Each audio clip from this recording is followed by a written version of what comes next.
बड़ी खबर, आज से 3 रोज के लिए कराची की बड़ी मार्केटें बंद। विद होल्डिंग टैक्स के खिलाफ ताजरों की हड़ताल। चेयरमैन होलसेल ग्रोसर्स का हुकूमत से टैक्सेस वापस लेने का मुतालबा। अब्दुर्रऊफ इब्राहिम कहते हैं कि टैक्सेस वापस ना लिए गए तो 6 अगस्त से नए लाहे अमल का ऐलान किया जाएगा। जोड़िया बाजार की दुकानों पर ताले लग गए हैं। शहर को अनाज की सप्लाई बंद हो गई है। मजीद तफसीलात काविश मेमन से जानेंगे, आगाह कीजिएगा।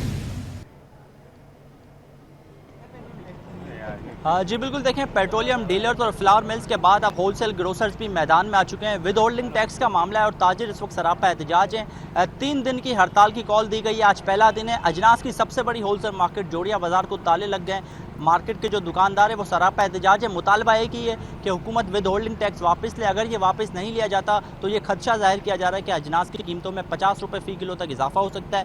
ताजरों के क्या कंसर्न है, मेरे साथ चेयरमैन अब्दुर्रऊफ इब्राहिम मौजूद हैं। रऊफ भाई, बताइएगा, कल चैम्बर ऑफ कॉमर्स में वजीर खजाना भी आए थे, दीगर FBR के लोग भी आए थे, तो चैम्बर में ये मामला नहीं उठाया गया स्ट्राइक वाला, तो क्या समझते हैं? चैम्बर नुमाइंदगी करता है, आप लोगों ने ये मामला चले जाते, आप लोग चले जाते, चैम्बर क्यों नहीं उठाया? अच्छा मौका था। देखिए, आप बताएं कि आपको भी पहले तो इजाज़त दी नहीं गई। जब कमरे बंद में इजलास हुआ तो हम कहाँ से जाते भाई? अब बताएं कि चैम्बर की आवाज़ उठी है तो बता दें। अगर उठी है तो हम उसी ने उठाई होगी शायद। अब सवाल ये होता है कि आपस में तजाद की तो बात हम नहीं करते। चैम्बर ऑफ कॉमर्स भी इदारा है। अब मैं ये कहूँ कि ये विथ होल्डिंग एजेंट सबको बना रहे हैं, आपको भी पता है, ये तो मौजूद चल चुका है। लेकिन ये कम्प्लीटली हड़ताल होना पाकिस्तान की तारीख में, पूरे पाकिस्तान में यकजा हड़ताल और 100%, ये माशाल्लाह मैं समझता हूँ ये पब्लिक की आवाज़ है, ना कोई रऊफ इब्राहिम है इसमें। और तमाम गल्ला मंडियों के सदर, जनरल सेक्रेटरी, मैनेजिंग कमेटी के मेंबरान, हैदराबाद के दाल मिल वाले, फैसलाबाद के दाल मिल वाले, किरियाने वाले, सब ने एक साथ इस्लामाबाद तक आ गया, लाहौर भी आ गया। तो वो उन्होंने तो ये एसेंशियल आइटम को छोड़ के पूरी मार्केट ही बंद कर दी है। तो ये एक अच्छा साइन होता है। हम ये समझते हैं कि ताजिर दोस्त स्कीम है, उस पर भी जिस तरह ये हरासमेंट का माहौल डालेंगे तो वो भी मेरा ख्याल है ताजिर अलग एहतजाज करेंगे। अब ये मैं समझ रहा हूँ कि देखें, आला हुक्काम भी होंच के नाखून लें, वज़ीर आज़म साहब, वज़ीर ख़जाना साहब और FBR के चेयरमैन इसको देखें और फिलफोर इसको ख़त्म करें।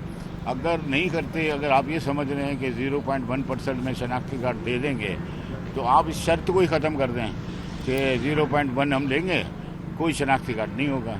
तो बात यहाँ होगी ख़त्म। फिर लाए अमल 1-2 साल बाद बनाएं, कोई मेकनिज़म बने तो माहौल बन सकता है। अदरवाइज सब तो टैक्स दे रहे हैं, इनकम टैक्स भी दे रहे हैं, सेल टैक्स भी दे रहे हैं, और जो जितना रेवेन्यू हमारा कराची देता है आपको ही पता होगा 65%, और बाकी जितने ताजिर हमारे हैं बेसिक इंपोर्टर, एक्सपोर्टर, चीनी का कारोबार करने वाला 18% GST है, उसके ऊपर 2 मजीद % टैक्स लगा दिया गया है। तो आप कैसे इसको मैनेज कैसे करेंगे? अच्छा रऊफ भाई, ये बताइएगा, 3 दिन की हड़ताल में अगर कोई हुकूमती नुमाइंदा आपसे रब्ता नहीं करता तो फिर अगला लाएमल क्या होगा? और क्या आपको लगता है कि 3 दिन की स्ट्राइक से कोई शहर में अजनास का बहरान पैदा हो सकता है? हो सकता है और नहीं भी हो एक बात। लेकिन ये आप सप्लाई जब बैंड होती है ना, ऐसा नहीं है, ये पूरे पाकिस्तान का है, 25 करोड़ अवाम का मुल्क है, और इसमें जो हमारे ऊपर विथ होल्डिंग टैक्स या गरीबों को मारने के लिए बनाया गया है, हम तो बर्दाश्त कर लेंगे, लेकिन ये आखिर में जाएगा गरीबों पे ही। तो वो बिजली के बिल कहाँ से भरें, IPPs के मुआहदे आप देखें, ये हमारे ऊपर मुसल्लत किया जा रहा है। मैं तो कहूँगा कि इसका फौरी नोटिस लें, वरना ये हड़तालें जारी रहेंगी। आप लोग यहाँ एहतजाज करने के बजाय फेडरेशन या चैम्बर से मदद क्यों नहीं लेते? देखिए, हमें मदद करेगा तो हम मदद लेंगे। आपके सामने ही प्रेस कॉन्फ्रेंस हुई थी जिसमें मेरा ख्याल है हारिस अगर थे, उन्होंने कंप्लीट हिमायत की थी, फिर उन्होंने डिनाई किया, तो हम उसको कह तो नहीं सकते ना भाई, ज़बरदस्ती तो हम नहीं जा सकते ना भाई। कोई दावतनामा आएगा तो जाएंगे, दावतनामा नहीं जाए देगा तो हम नहीं जाएंगे। स्ट्रेट फॉरवर्ड आपका गवर्नमेंट से मुतालबा है? हमें उससे क्या लेना है कि चैम्बर क्या कर रही है, कि वो क्या कर रहे हैं। वो अपने मौक़िफ़ पे खड़े हैं, हम अपने मौक़िफ़ पे खड़े हैं, इसमें दो राय नहीं होती, और किसी को कोई हम चैलेंज नहीं कर रहे। डिमांड सिंपल है कि विद होल्डिंग टैक्स वापस दिया। हाँ, और हम चार्टर्ड ऑफ डिमांड भी बना रहे हैं कि जितने स्टेक होल्डर हैं, एसोसिएशन, गल्ला मंडी, सदर, जनरल सेक्रेटरी, सब मिलके पाकिस्तान और ओवर पाकिस्तान वो चार्टर्ड ऑफ भेज रहे हैं डिमांड, उसके ऊपर लाएअमल बनाया जाएगा और एक ही मौक़िफ़ अपनाया जाएगा।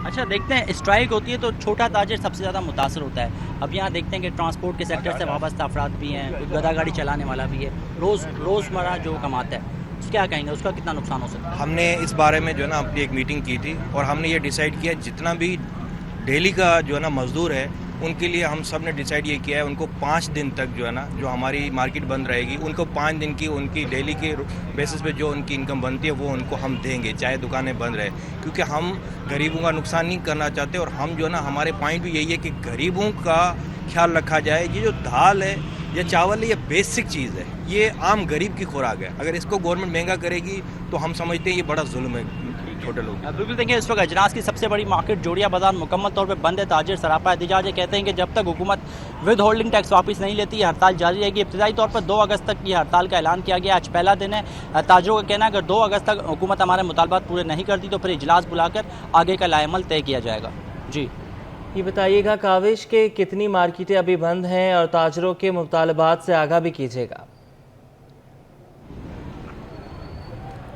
बिल्कुल, देखिए जोड़िया बाज़ार जो है वो अजनास की सबसे बड़ी होलसेल मार्केट है। यहाँ पर देखा जाए तो चावल की अलग से मार्केट है, साथ ही साथ दालों की मार्केट है, फिर आटे की है, चीनी की है, साथ ही साथ मसाला जात की मार्केट है। तो जो जोड़िया बाज़ार ट्रेडर अलायंस है उन्होंने भी आज हड़ताल की हिमायत का फैसला किया होलसेल ग्रोसर्स के साथ, लेकिन वो ये कह रहे हैं कि मैं भी शायद वो आज दोपहर के बाद हड़ताल वापस ले लें, क्योंकि उनका ये कहना है कि जो मसाला जात है उन पर कोई बहुत बड़ा इम्पैक्ट नहीं आया विद होल्डिंग टैक्स की वजह से, तो शायद वो अपनी हड़ताल वापस ले सकते हैं। यानी कि जो मसाला जात मार्केट है वो शायद कल से खुल जाए, लेकिन जो होलसेल ग्रोसर्स है जो जोड़िया बाज़ार को स्टेक करती है, जिसमें वैसे तो जोड़िया बाज़ार के अंदर ही बहुत सारी जो कारोबार है अजनास का, जिसमें दालें चावल चीनी फ़रोख्त होती हैं, उन्होंने 2 अगस्त तक कॉल दी हड़ताल के, मुतालबा कर रहे हैं कि विद होल्डिंग टैक्स को वापस लिया जाए। बसूरत दीगर ये एहतजाज जारी रहेगा और उनका ये कहना है कि जब हुकूमत पर प्रेशर आता है तो हुकूमत घुटने टेकने में मजबूर होती है। उनको प्लस पॉइंट शायद वहाँ पर नज़र आ रहा है, क्योंकि जब पेट्रोलियम डीलर्स ने स्ट्राइक की थी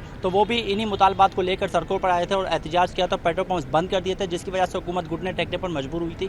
फिर साथ ही साथ कुछ दिन बाद देखा फ्लोर मिल्स ने मुहर्रम में स्ट्राइक कर दी और हुकूमत को प्रेशराइज करने की कोशिश की, और फिर देखा वज़ीर ख़जाना से उनकी मुलाकात भी, हुकूमत एक कदम पीछे हटने पर मजबूरी उनके डिमांड्स को पूरा किया। आज हुकूमत का ये मौक़िफ़ है कि हमने फ्लावर मिल्स के मुतालबात को नहीं माना, वो गलत फहमी में उन्होंने स्ट्राइक की थी, लेकिन जो फ्लावर मिल्स एसोसिएशन है उनका वाज़ेह मौक़िफ़ था कि जो टैक्सेस की भरमार की गई थी उसके खिलाफ हमने एहतजाज किया था, स्ट्राइक की थी और हुकूमत को पीछे जाने पर मजबूर किया एक कदम। तो अब देखना है कि होलसेल ग्रोसर अपने मुतालबात को मनवा सकते हैं। उनका ये कहना है कि विद होल्डिंग टैक्स लगा दिया गया है दालों और चावल पर, अगर ये बरकरार रहता है तो फिर फ़ी किलो 50 रुपये तक इजाफा हो सकता है। महंगाई की वजह से आवाम पहले ही मुश्किलात का शिकार है।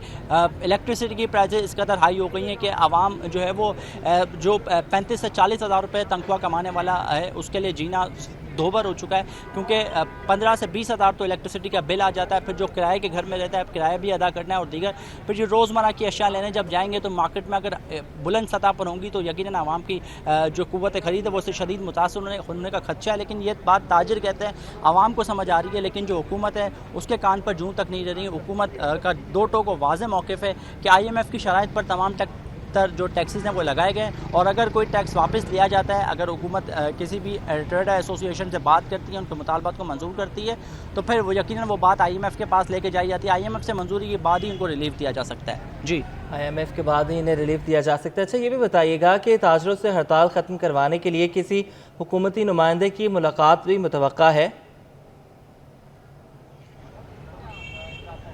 देखें, बिल्कुल फ्लावर मिल्स ने जब स्ट्राइक की थी तो 2 दिन तक तो किसी हुकूमती नुमाइंदे ने उनसे रब्ता नहीं किया था, लेकिन फिर जब देखा गया कि मुहर्रम का महीना है और आटे के बहरान पैदा हो सकता है तो फिर इंतज़ामिया जो है वो हरकत में आई और हुकूमती वज़रा ने रब्ता भी किया।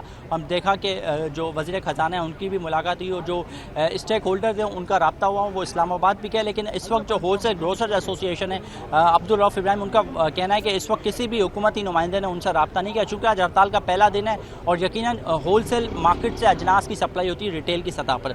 डायरेक्ट कंज्यूमर तो बहुत कम है जो यहाँ होलसेल पर आता है। रिटेलर एक अहम मार्केट है, तो रिटेल की सतह पर फौरी तौर पर तो कोई इम्पैक्ट नहीं देखा जाएगा। और चूँकि जो एसोसिएशन है वो भी ये कह रही है कि 3 दिन के स्ट्राइक का ऐलान ज़रूर किया गया है, लेकिन ये बाज़गश पिछले कई दिनों से चल रही थी। साथ ही साथ देखें दीगर जो ताजिर तंजीम है वो भी इस वक्त सरापा एहतजाज है। 1 अगस्त को बोल्टा मार्केट के मकाम पर भी एहतजाज की कॉल दी गई है।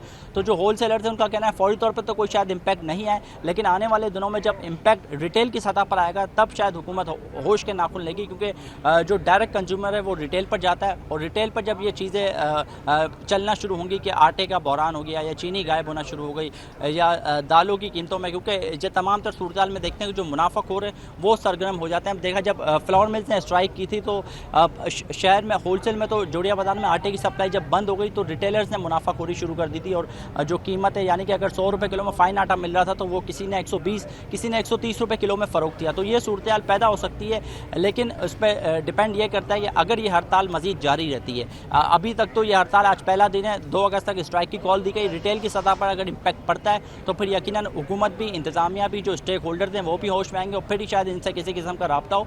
इस वक्त हाल इनसे किसी भी हुकूमती नुमाइंदे का कोई रब्ता नहीं हुआ। जी, किसी हुकूमती नुमाइंदे ने कोई रब्ता नहीं किया। ठीक है काविश, ये भी बताइएगा कि बहुत ज़्यादा महंगाई है, वैसे ही गरीब आदमी जो है वो पिस कर रह गया है। अब यहाँ पर हड़ताल हो गई है, हज़ारों मजदूर यहाँ पर काम करते हैं, उनका क्या होगा? अब बिल्कुल ऐसा ही है। ये सवाल मैंने यहाँ लोगों से भी किया था, क्योंकि जब मार्केट बंद होती है और अजनास की सबसे बड़ी होलसेल मार्केट है, यहाँ रोज़ाना की बुनियाद पर लाखों रुपए की जो है वो कारोबार होता है। अब यहाँ से छोटे जो ताजिर हैं उनका कारोबार भी वाबस्ता है। कोई अजनास की सप्लाई के लिए गधा गाड़ी का इस्तेमाल भी होता है। ट्रांसपोर्ट का सेक्टर भी यहाँ से वाबस्ता है। तो चूँकि जब दुकानें बंद है तो अजनास की जो सप्लाई है वो भी मुकम्मल तौर पर बंद हो गई है। यहाँ पर जो ट्रांसपोर्टर्स हैं उनका कारोबार भी ठप हो चुका है। तो कोशिश करते हैं, लोगों से जानते हैं उनका किस कदर कारोबार मुतासर हो सकता है, बताइएगा।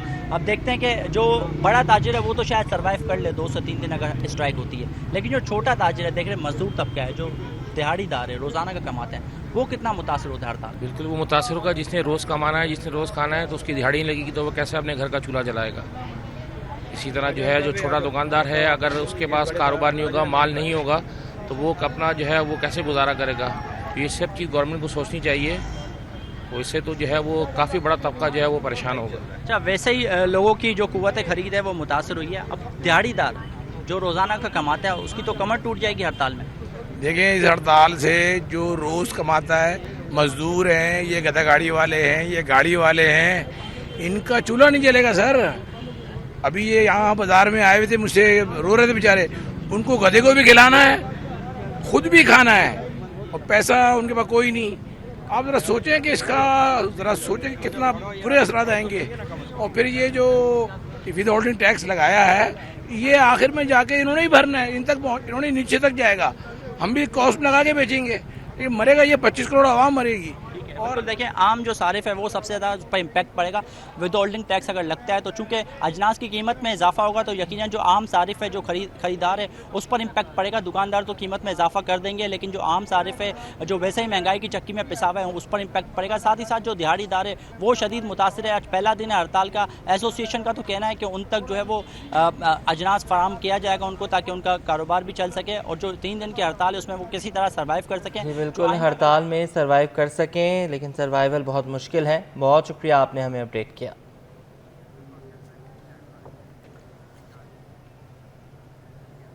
और दूसरी जानिब सदर काटी जौहर कंधारी का कहना है कि IPPs ने इंडस्ट्री का पहिया जाम कर दिया है। सिर्फ कोरंगी इंडस्ट्रियल एरिया में 300 सन्नतें बंद हैं और हज़ारों ख़ानदान बेरोज़गार हो चुके हैं। IPPs की फी यूनिट 24 रुपये कैपेसिटी चार्जेस का बोझ मज़ीद बर्दाश्त नहीं कर सकते। अशरफ खान हमारे साथ हैं, उनसे बात करेंगे, बताइएगा। देखा जाए IPPs के जो पर यूनिट जो चार्जेस हैं 24 रुपये जो पड़ रहे हैं, उसके क्या असरात हो रहे हैं। कोरंगी एसोसिएशन में कितनी इंडस्ट्री क्या बंद हो गई हैं या पैदावारी लागत की वजह से जो है उसकी सलाहियत कम हो गई, जानते हैं। कोरंगी एसोसिएशन ट्रेड इंडस्ट्री के सदर जौहर कंधारी में हमारे साथ मौजूद हैं।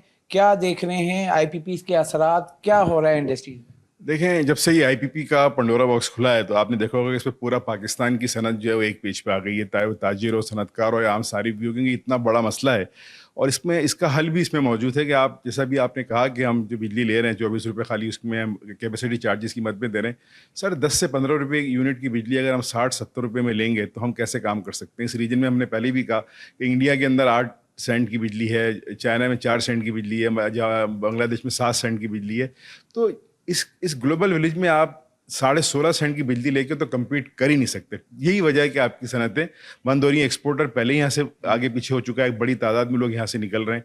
ये फैक्ट है, ये बात हम पहले कहते हुए डरते थे, लेकिन हमारे पास अब ऑप्शन कोई नहीं है। हमें बात कहना पड़ेगी, बताना पड़ेगी कि मैं खाली कोरंगी की बात जैसे मैंने पहले भी की कि जो मेरे यहाँ पर जो आदाद शुमार जमा होते हैं, जो हम इस पर काम करते हैं, तकरीबन 300 के करीब इंडस्ट्री ऐसी हैं जो डायरेक्टली या इनडायरेक्टली सफ़र हुई हैं, जिसमें बेशुमार इंडस्ट्री बंद हो गई हैं और बेशुमार इंडस्ट्रीज़ ने उसको जो है ना डाउन साइजिंग कर दिया। जो यहाँ बड़े बड़े जेंट्स हैं टेक्सटाइल के या उधर सेक्टर के, उनके 5-5, 6-6 यूनिट काम करते हैं और एक एक यूनिट में 1.5-1.5, 2-2 हज़ार आदमी काम करता है शिफ्टों के अंदर।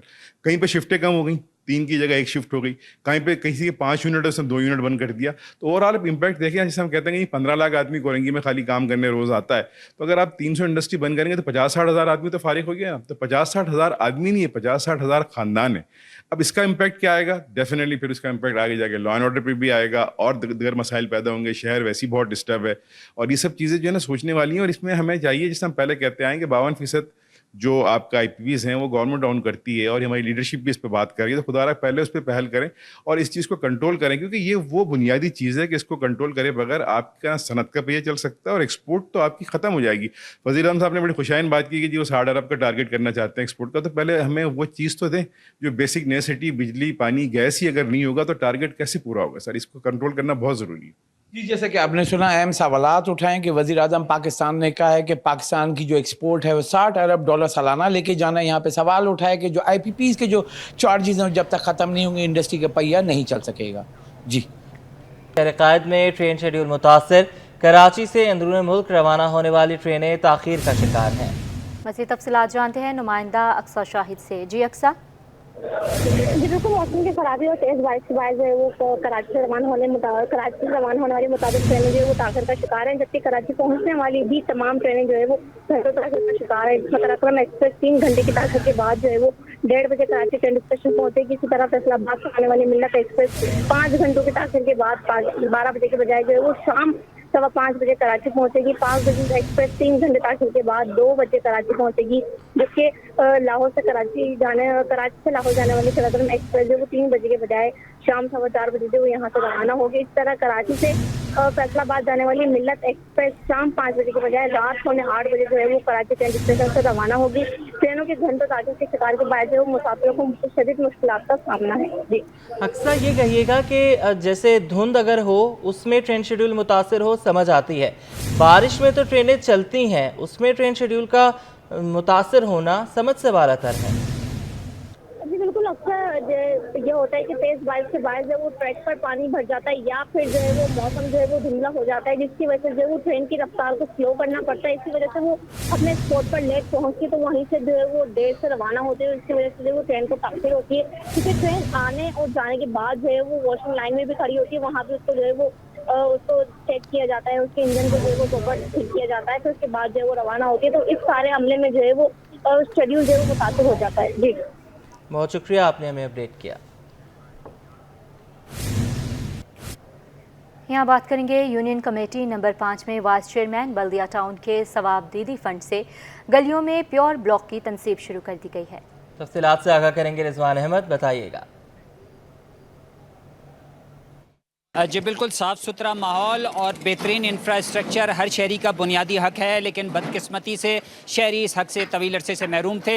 लेकिन अब कुछ काम बल्दियाती नुमाइंदों की जानिब से सामने आना शुरू हो गया है। बल्दिया टाउन से मैं आपको रिपोर्ट कर रहा हूँ।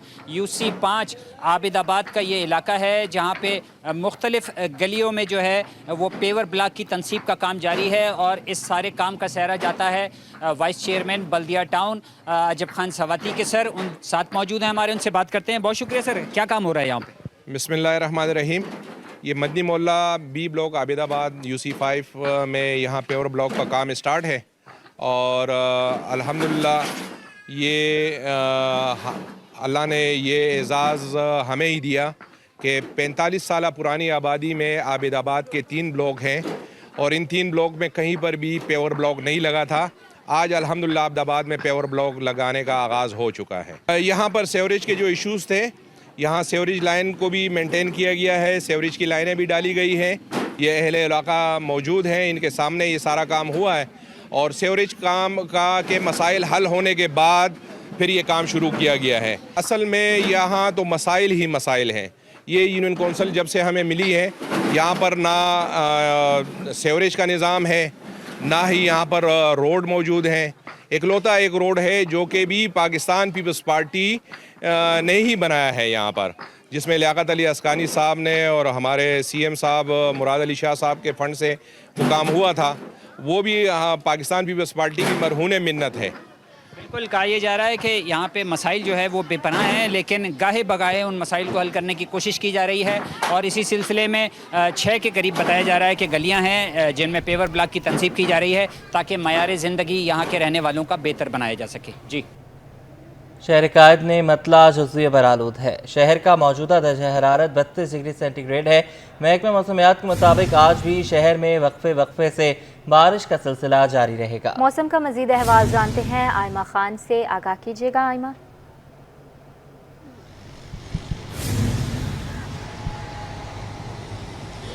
जी बिल्कुल, देखिए कराची के मौसम के हवाले से अगर बात करें तो कराची का मौसम जो है वो खासा बेईमान है। शहर में हम देख रहे थे कि सुबह के औकात में जो है वो मुख्तलिफ इलाकों में हल्की से तेज़ बारिश के साथ जो है वो कुछ इलाकों में बूंदाबांदी का सिलसिला जो है वो जारी था। ताहम इस वक्त जो हम देख रहे हैं कि मतला जो है वो जुज़वी तौर पर अबर आलूद हो गया है। सुबह के औकात में जो है वो मतला अबर आलूद था, जिसके बाइस मौसम जो है वो खासा खुशगवार महसूस किया जा रहा था।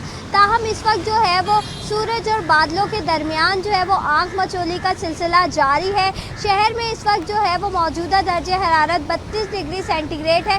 ताहम जो गर्मी की शिद्दत महसूस की जा रही है वो इस वक्त 39 डिग्री सेंटीग्रेड तक महसूस की जा रही है। महकमा मौसमियात की जानिब से ये बताया गया है कि आज दिन भर जो है वो इसी तरीके से बारिश, हल्की बारिश और बूंदाबांदी का सिलसिला जो है वो जारी रहेगा वक्फे से। ताहम हवा का जो कम दबाव है, लो प्रेशर एरिया है, वो उसके कुछ असरात जो है वो कराची में अब भी बाकी है, जबकि जो ज़्यादातर हिस्सा है वो ये बताया जा रहा है कि बलूचिस्तान के साहिली इलाकों की जानिब जो है वो रुख कर चुका है। शहर में जो है वो हवा के कम दबाव के ज़ेरे असर आज भी जो है वो कहीं पे हल्की बारिश और बूंदाबांदी का इम्कान महकमा मौसमियात की जानिब से जाहिर किया जा रहा है। इस वक्त जो हवा में नमी का तनासुब है वो भी 50% से ज़ायद है। ताहम जो दर्जे हरारत को महसूस करने की शिद्दत है वो भी खासी ज़ायद है। हवा का कम दबाव मौजूद होने की वजह से शहर में जो है वो इस वक्त हब्स की कैफियत है। अगर इस वक्त हवा के कम दबाव के हवाले से बात करें तो ये जो लो प्रेशर एरिया है ये बेसिकली जो है वो मानसून के सीज़न के लिए जो है वो खासा साजगार साबित होता है। ये एक तरह से देखा जाए तो मानसून को जो है वो फ्यूलिंग करता है ताकि बादल तश्कील पा सकें और जो है वो बारिशें हो सकें। ताहम आज जो है वो ये बताया जा रहा है महकमा मौसमियात की जानिब से कि ये जो लो प्रेशर एरिया है ये शाम तक जो है वो मुकम्मल तौर पर ख़त्म हो जाएगा और जब लो प्रेशर एरिया ख़त्म होगा तो शहर कायद में आज शाम से जो है वो समंदरी हवाएं बहाल होना शुरू हो जाएंगी। मानसून के हवाले से ये भी बताया जा रहा है महकमा मौसमियात की जानिब से कि 5 अगस्त से शहर कायद में मानसून बारिशों का एक और स्पेल जो है वो दाखिल होगा, जिसके ज़ेरे असर 5 से 7 अगस्त तक कराची में जो है वो तेज़ बारिशों का इम्कान है। इस वक्त जो है वो जुनूब मगरबी सिमत से 11 किलोमीटर फी घंटा की रफ्तार से जो है वो हवाएं चलने का सिलसिला भी जारी है। ताहम महकमा मौसमियात की जानिब से जो है वो ये पेशन गोई की जा रही है कि आज दिन भर जो है वो मतला मुकम्मल से जुज़वी अबर आलूद रहने के साथ ज़्यादा से ज़्यादा दर्जे हरारत जो है वो 33 से 35 डिग्री सेंटीग्रेड तक रिकॉर्ड किया जा सकता है। जी, बहुत शुक्रिया, आपने हमें अपडेट किया। कराची में मानसून का अगला स्पेल 5 अगस्त से एंट्री देगा। चीफ मेट्रोलॉजिस्ट सरदार सरफराज कहते हैं 5 से 7 अगस्त के दरमियान शहर में तेज़ बारिश हो सकती है। बारिशें बरसाने वाला सिस्टम के कुछ असरात अब भी कराची में मौजूद हैं। लो प्रेशर एरिया पिछले 2 दिन से कराची में वक्फे से बारिश हो रही थी और कल खासी तेज़ बारिश हुई। कुछ एरियाज़ में मॉडरेट हुई। तो उसी के असरात अभी तक बाकी हैं। उसका काफ़ी हिस्सा तो वेस्ट की तरफ मूव कर गया है, उधर बलूचिस्तान के साहिली इलाकों की तरफ, ओमान की तरफ, लेकिन उसके असरात अभी बाकी हैं। तो आज भी वक्फे वक्फे से इम्कान है, कभी लाइट रेन और किसी जगह पर मॉडरेट शावर्स थोड़ी थोड़ी देर के लिए, इस तरह से intermittent light to moderate showers दिन में रहेंगे और खासकर शाम और रात में फिर ज़्यादा चांसेस होते हैं इस तरह के कि मौसम में। दिन में तो मौसम थोड़ा सा चूँकि खुल गया है तो इस वजह से टेम्परेचर 35 तक जा सकता है मैक्सिमम टेम्परेचर, और जनरली तो ह्यूमिड वेदर है, पार्टी क्लाउडी है लेकिन ह्यूमिड बहुत ज़्यादा है। और इस तरह से चूँकि उस लो प्रेशर एरिया के कुछ ट्रफिंग या असरात बाकी हैं तो शाम तक रहेगा ये सिलसिला वक्फे वक्फे से, कहीं हल्की बारिश, कहीं मॉडरेट शावर्स, और फिर अगले 2 से 3 दिन उसमें कोई ऐसी सिग्निफिकेंट बारिश नहीं है। हाँ, ड्रिजल लाइट रेन तो कराची में इम्कान रहता है जब क्लाउडी वेदर होता है। फिर 5 अगस्त से अगला स्पेल आने की तवक्को है जो कि निस्बतन एक अहम खबर के साथ आगे बढ़ेंगे। असिस्टेंट कमिश्नर इब्राहिम हैदरी की कार पर पथराव का वाकया, मुबैना हमले की सीसीटीवी फुटेजेस सिटी 21 ने हासिल कर ली हैं। बात करने के लिए अनुषा जाफरी हमारे साथ मौजूद हैं। अनुषा, सीसीटीवी फुटेजेस भी सामने आ गई हैं। असिस्टेंट कमिश्नर इब्राहिम हैदरी की कार पर पथराव का वाकया है। मुबैना हमले की सीसीटीवी फुटेज जो है वो सिटी 21 ने हासिल कर लिया। खातून अफसर से शादी के लिए हैदराबाद पहुंची थी और जब मुबैना मुझे जो है वो वहाँ पर पहुंचा। पुलिस एहलकार के हमरा कमिश्नर को बात करे लगातार से पहली बाइक का हिस्सा के हमला पुलिस एहलकार से मौजूद था। हजूम बढ़ता गया, दर्जनों अफराद कार के गेट से खड़े हो गए। टांके के हुजूम की मुस्तैद हुआ और कुछ लोग भागने लगे। हजूम पर मौजूद अफराद को जमीन पर खतराव करते हुए देखा जा सकता है। नामालूम शख्स ने एक पत्थर मारा तो कार की शीशे पर लगा और कार कुछ भी देर में पुलिस मोबाइल मौके पर पहुंच गई और पुलिस ने मौके पर से 5 अफराद को जो गिरफ्तार किया। मौके से मुलजिम इस्लाम को देखा जा सकता है। पुलिस की जानिब से मजीद गिरफ्तारियां की जा रही है। जी ठीक है अनुषा, हमारे साथ मौजूद रही है। असिस्टेंट कमिश्नर इब्राहिम हैदरी, साहरा बानो की कार पर पथराव का वाकया। ये बताइएगा अनुषा, सीसीटीवीज़ भी सामने आ गई हैं और क्लियर मोबाइल फुटेजेस भी सामने आई थी, अभी तक कोई गिरफ्तारी अमल में आ सकी है? अनुषा से रब्ता मुनक़ता हुआ है। असिस्टेंट कमिश्नर इब्राहिम हैदरी की कार पर पथराव का वाकया, मुबैना हमले की सीसीटीवी फुटेजेस सिटी 21 ने हासिल कर ली हैं। खातून ऑफिसर शजरकारी के लिए कायदाबाद पहुंची थी। मरकज़ी मुबैना मुलजिम इस्लाम मोटरसाइकिल पर वहां पहुंचा और पुलिस एहलकार के हमरा इस्लाम असिस्टेंट कमिश्नर से बात करने लगा। असिस्टेंट कमिश्नर इब्राहिम हैदरी पर हमले का केस डिप्टी कमिश्नर मलीर ने यह दावा किया है कि हमला करने वाला मरकज़ी मुलजिम गिरफ्तार कर लिया गया है। मीर इरफान मीरवानी के मुताबिक मुलजिम इस्लाम वल्द उमर को पुलिस के हवाले कर दिया गया है, जबकि मुबैना मुलजिम इस्लाम ने हमले से लाताल्लुकी जाहिर कर दी है। मजीद क्या कहना है आइए आपको दिखाते हैं। मोहम्मद इस्लाम। बाप का नाम? मोहम्मद उमर। मोहम्मद उमर जी। कौन लड़ा था एसी साहबा के साथ? जी। किसके साथ फटाक किया था? ये हमारे को तो पता नहीं था सर। तुम्हारे को पता नहीं था? जी। अच्छा चलो ठीक है। अपना क्या नाम बताया था वहाँ पे मैडम को? इस्लाम नाम बताया था। और दूसरा भी बताया था? दूसरा नहीं बताया। और अवैस करनी किसने बताया था? हमने तो नहीं बताया सर। तुमने नहीं बताया था? क्या नाम बताया था वहाँ पे? मोहम्मद इस्लाम नाम बताया। और क्या बताया था वहाँ पे? और अपना नाम अब्बू का बताया, मोहम्मद उमर। और नेपरा ने के इलेक्ट्रिक समेत तकसीमकार बिजली कंपनियों का फ्रॉड पकड़ लिया। के इलेक्ट्रिक समेत तकसीमकार कंपनियां आवाम से लूट मार में मुलव्विस पाई गईं। जी हाँ, हम खबर से आगाह करें अपने नाज़रीन को। नेपरा ने के इलेक्ट्रिक समेत तकसीमकार बिजली कंपनियों का फ्रॉड पकड़ लिया है। के इलेक्ट्रिक समेत तकसीमकार कंपनियां आवाम से लूट मार में मुलव्विस पाई गई हैं। नेपरा ने के इलेक्ट्रिक समेत तकसीमकार बिजली कंपनियों का फ्रॉड पकड़ लिया है। के इलेक्ट्रिक समेत तकसीमकार कंपनियां आवाम से लूटमार में मुलव्विस। नेपरा के मुताबिक के इलेक्ट्रिक और दीगर तकसीमकार कंपनियां ओवर बिलिंग में मुलव्विस हैं। अप्रैल तक जून 2024 में जायद बिलों का मामला। अप्रैल तक जून 2024 के दौरान सार्फिन को जायद बिल मौसूल होने के मामले पर नेपरा के अफसरान ने अपनी रिपोर्ट मुरतब की है। बात करने के लिए अशरफ खान हमारे साथ मौजूद हैं। अशरफ, बिजली के बिल वैसे ही तबाहकुन आ रहे हैं, उसमें फ्रॉड भी अगर किया जाएगा, आवाम कहाँ जाएंगे?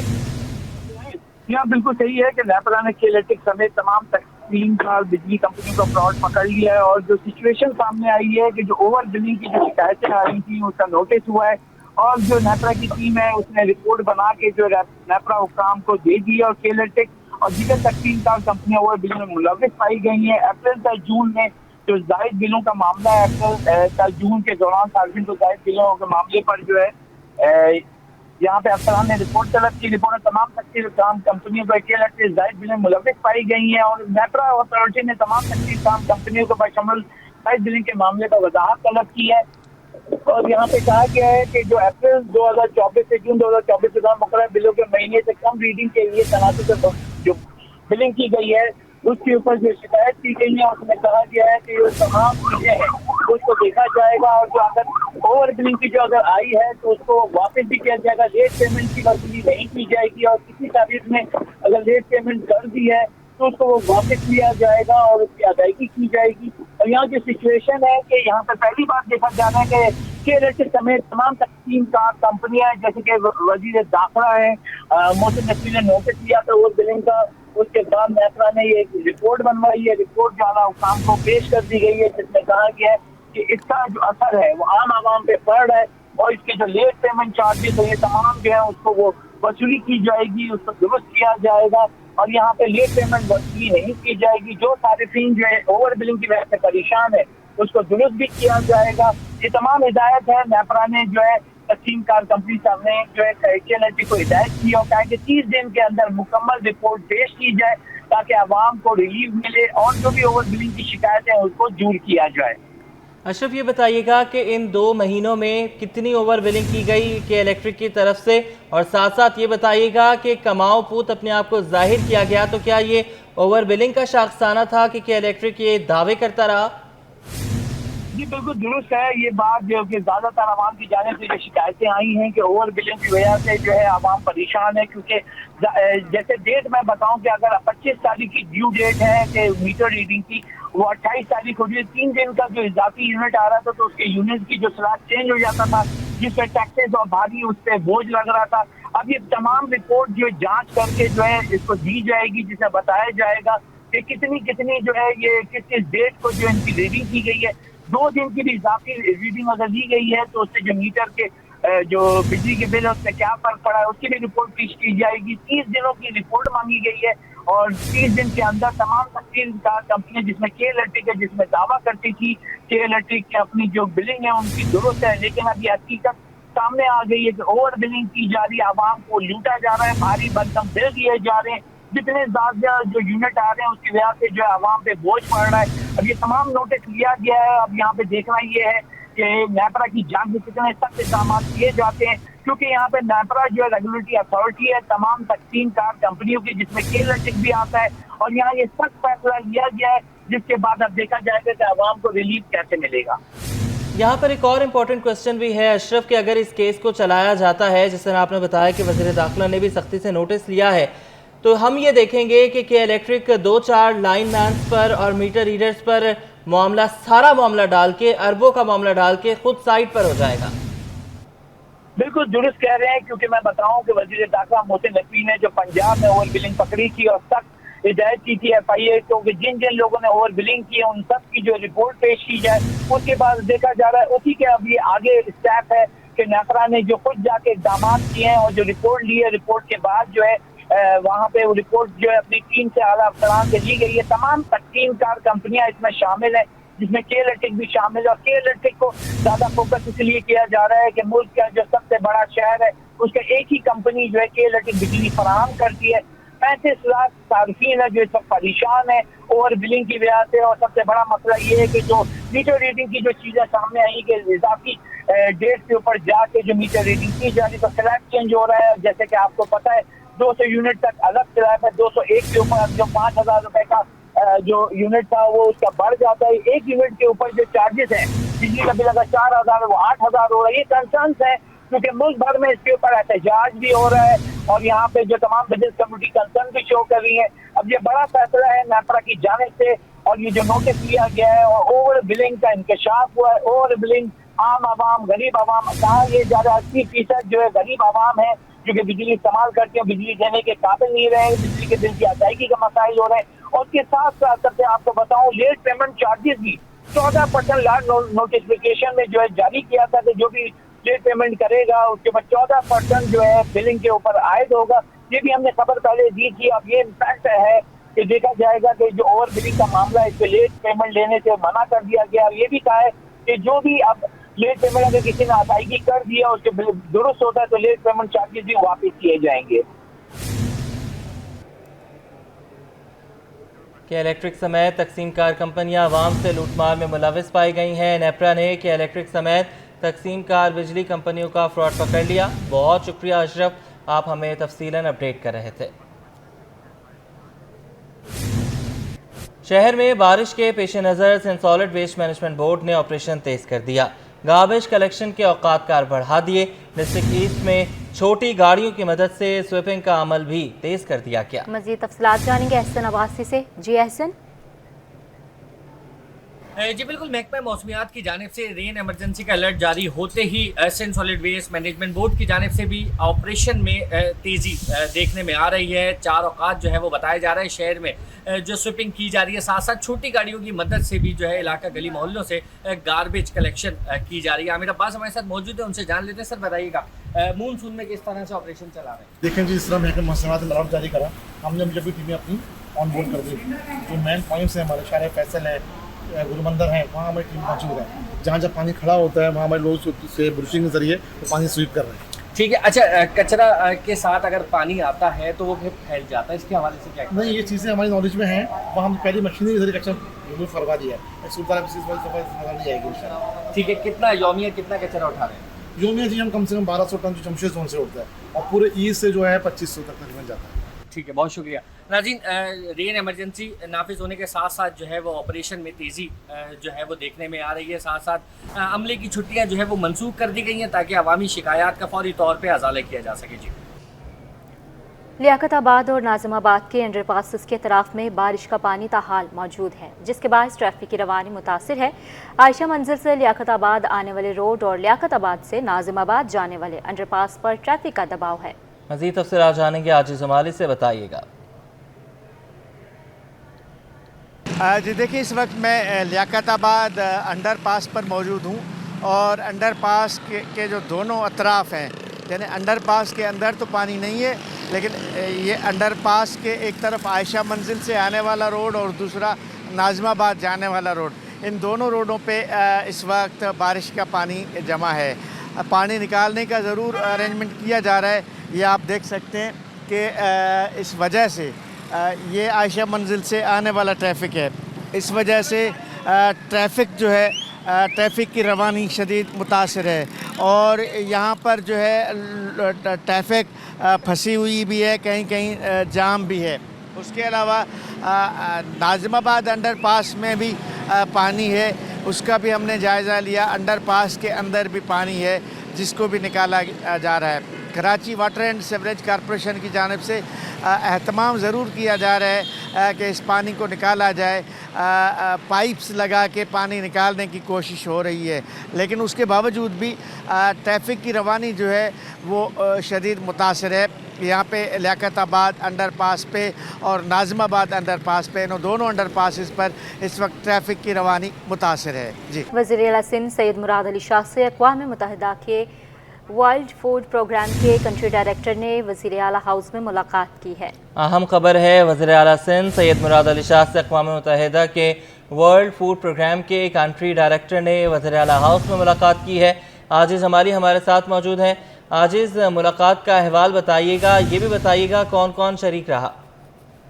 जी देखिए, ये जो अक़वाम मुत्तहिदा की वर्ल्ड फूड प्रोग्राम की कंट्री डायरेक्टर हैं मिस कोको ओशामा, इन्होंने मुलाकात की है वज़ीर आला सिंध सैयद मुराद अली शाह से और इस मुलाकात में चेयरमैन प्लानिंग एंड डेवलपमेंट नजम शाह और सेक्रेटरी रहीम शेख भी मौजूद थे।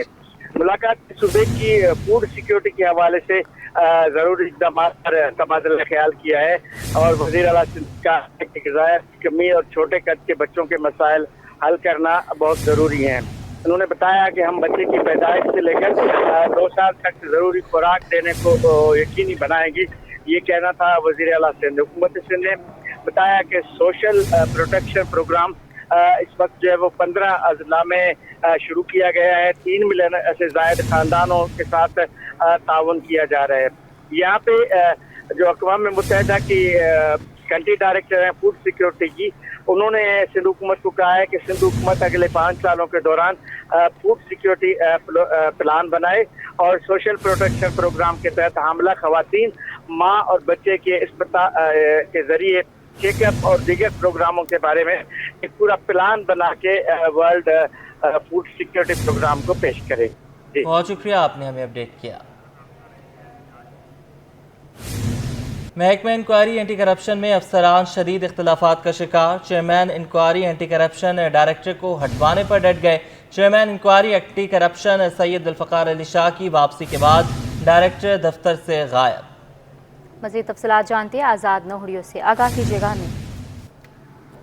जी बिल्कुल, सिंध में रिश्वत के खात्मे के लिए कायम इदारा महकमा बराए इंक्वायरी एंटी करप्शन एस्टेब्लिशमेंट के 2 इंतजामी सरबराहान के माबीन जो है इख्तलाफात तय कर चुके हैं। इस हवाले से महकमा इंक्वायरी एंटी करप्शन के चेयरमैन सैयद जुल्फ़िकार अली शाह और डायरेक्टर इंक्वायरी जो है एंटी करप्शन एस्टेब्लिशमेंट इम्तियाज अहरो के माबीन इख्तलाफात जो है इंतजामी अमूर पर पैदा हुए हैं, जिस हवाले से जो है chairman anti corruption Zulfiqar Ali Shah ने बाज़ाब्ता तौर पर चेयरमैन डायरेक्टर को हटवाने के लिए सूबाई वज़ीर इंक्वायरी एंटी करप्शन जो है मोहम्मद बख्श मेहर से मुलाकात की और मुलाकात करके उनके खिलाफ शिकवा ये किया है कि उन्होंने कई बार कई लोगों की शिकवा के हवाले से उनको उनके पास भेजा, लेकिन director inquiry anti corruption Imtiaz Ahro उनकी कोई बात सुनने को तैयार नहीं, उनके अहकाम पर अमल दरामद करने को तैयार नहीं, इनको फौरी तौर पर इस ओहदे से हटाया जाए। जैसे चेयरमैन इंक्वायरी एंटी करप्शन ने इराक ज़ियारतें करने के बाद वापस जैसे गुज़श्ता रोज़ लौटे हैं, उन्होंने ओहदा संभाल लिया तो director inquiry anti corruption Imtiaz Ahro ने क्या अपना दफ्तर ही छोड़ दिया है, दफ्तर आना ही छोड़ दिया है। इस वजह से महकमा इंक्वायरी एंटी करप्शन के अफसरान का कहना है कि इम्तियाज अहरो और चेयरमैन के माबीन जो है इख्तलाफात है, जिसके बायस इम्तियाज अहरो ने दफ्तर आना छोड़ दिया। कहा जा रहा है कि बहुत शुक्रिया, आपने हमें अपडेट किया।